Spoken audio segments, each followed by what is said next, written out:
PTI intra party इंतखाबात के खिलाफ इलेक्शन कमीशन के बाहर मुजाहरा कर रही है। इस्लामाबाद मुजाहिरीन के जाली इलेक्शन नामंजूर के नारे लगाए जा रहे हैं।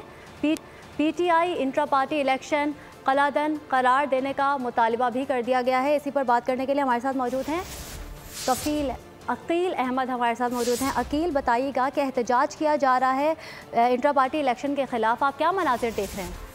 जी देखें, बिल्कुल आज इलेक्शन कमीशन में जो पीटीआई इंटर पार्टी इंतखाबात के खिलाफ 14 दरख्वास्तें दायर की गई थी, उन पर समाअत हुई। तो इस मौके पर जो पीटीआई के कारकुनान थे वो इलेक्शन कमीशन के बाहर जमा हो गए और उनकी जानिब से जो पीटीआई के इंटर पार्टी इंतखाबात कराए गए उनके खिलाफ नारेबाजी की गई और ये मुजाहिरीन की जानिब से जाली इंटर पार्टी इंतखाबात नामंजूर के नारे लगाए गए और इलेक्शन कमीशन से ये मुतालिबा किया कि इलेक्शन कमीशन पीटीआई के जो जाली इंटर पार्टी इंतखाबात कराए थे उनको फौरी तौर पर कलअदम करार देकर दोबारा से जो है वो इंतखाबात कराए। इस मौके पर जो है वो इस्लामाबाद पुलिस की जानिब से सिक्योरिटी के सख्त इंतजाम किए गए और मुजाहिरीन को इलेक्शन कमीशन की इमारत के अंदर दाखिल नहीं होने दिया गया। मुजाहिरीन की जानिब से ये जो है वो ये कहा गया कि अगर इलेक्शन कमीशन ने जो है वो पीटीआई के इंटर पार्टी इंतखाबात को कलअदम ना करार दिया तो वो बड़ा मुजाहिरा करेंगे इलेक्शन कमीशन के बाहर।